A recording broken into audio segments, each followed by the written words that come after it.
Some are neutral and can be allowed to remain for some time, and others have to be eliminated. How are personalities eliminated? I don't really know who this question is from, but I'm going to assume that they don't really mean personalities. I'm going to assume that they've misstated their question, that they want to know how people are eliminated from the work. How personalities are eliminated from the work is they're not. We work on false personality here. So it's not really eliminated. We're working on it. And we're not ever going to eliminate it. Hopefully what we'll do is make false personality passive so that the essential you, the real part of you, or the part of you that is more real, can become more active as false personality becomes more passive. So I'm going to assume that the question is not about personalities at all, but about actual people. And then it would be some personalities can join in the work, some are neutral and can be allowed to remain for some time, and others have to be eliminated.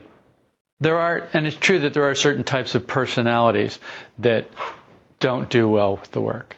But how they're eliminated is a number of ways. Gurdjieff was a master at eliminating personalities or people who, and Gurdjieff was a master at it because he understood the way it works, the way this world is, the way this world works. When I say this world, I mean this system of 48 laws under which we exist. And until we can get ourselves under a higher system, under better influences, we're stuck with this. The only way we can go up or we can go down, but no one can stay in the same place. You can't stay still in this life. This life is like a conveyor belt. You're on the conveyor belt going the wrong way because the way this life leads is the wrong way. It's not to being more conscious. It's not evolving. It's not becoming better. It's actually decaying and becoming worse. If you don't do something, we were talking this morning about your brain age. If you don't do something about your brain, it will decay. If you don't do something about your body, it will look like it does, which isn't the way it looked when you did something about your body. When did you do something about your body? When you were younger, when you played sports, when you had activities, when you were involved, when you exercised, when you walked, when you did things. Now you don't look like that. And it's not because you're older. It's because your habits have changed, your exercise habits have changed, and your eating habits have not. You still eat like you did when you exercised, and you don't exercise. So that all has to go somewhere. So the way Gurdjieff eliminated people was some people he just suggested they didn't belong. He could see that they didn't belong. He could tell right away that some people were not fit for this work. They're not going to be able to do it. If you coach a basketball team and you have a 3-foot person come in who wants to try out for the team, you can let them try out for the team, but they're never going to play ball on your team if everybody else is 7 feet tall. It just isn't going to happen unless they come up with a new basketball game where a 3-foot person can be used for something other than putting the ball in the basket. So, and it's possible that could happen. But what Gurdjieff did is he would suggest to some people that they were not fit for the work. And that was enough. They would go away. And some people he drove away. And how he drove them away is he would, because he was a master at seeing what was going on with us, he could see what was going on with a person. He could see what their chief features were.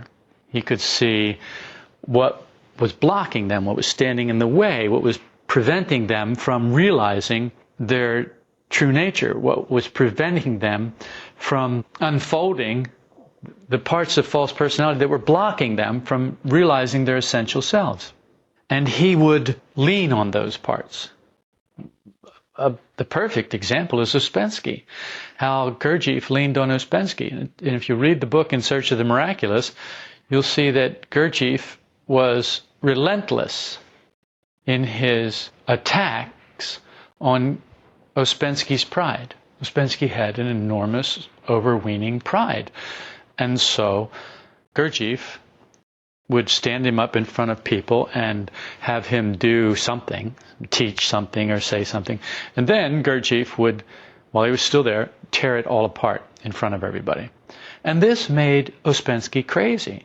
I mean, he just couldn't stand this. His vanity and his pride could not tolerate this. So as the story goes, obviously, Ouspensky ended up leaving Gurdjieff and thinking that he was a madman. Yet, he kept his system and made a lifelong study and practice of it and taught it to groups in different places. Some people are not prepared for the work. Some people are not going to be able to do it. Like the basketball player, like the 3-foot basketball player. He's not going to be able to play in the big leagues. You know, he may be able to play on a basketball team with a bunch of 3 or 4 foot people, but he's not going to play with the big boys. He's not going to play with the people who are 7 feet tall. It's just not going to happen. And so how they're eliminated is usually they eliminate themselves. At least around here, I find that people eliminate themselves. Because eventually, the truth has to be told. And eventually, when everyone starts telling themselves the truth, like Diana did this morning, other people start telling themselves the truth, and then they start talking about it. Well, sooner or later, it's a matter of time. It's just a matter of time before the truth slips out about someone else. And when that happens, if they're not inclined to tell themselves the truth, or to look at the truth, or to observe themselves, then they suffer. And because they suffer, and because they don't want to suffer, because they have no reason to suffer, no cause to suffer, they have to take that suffering and turn it into something else. And what that is then is blame shifting. Then it has to be put outside of them. And they eliminate themselves. So most people in the work, from my perspective, eliminate themselves. If I give them enough rope, they'll hang themselves. I don't have to eliminate anybody. I don't have to tell people to leave. I can suggest that possibly they'd be happier somewhere else. And I have done that.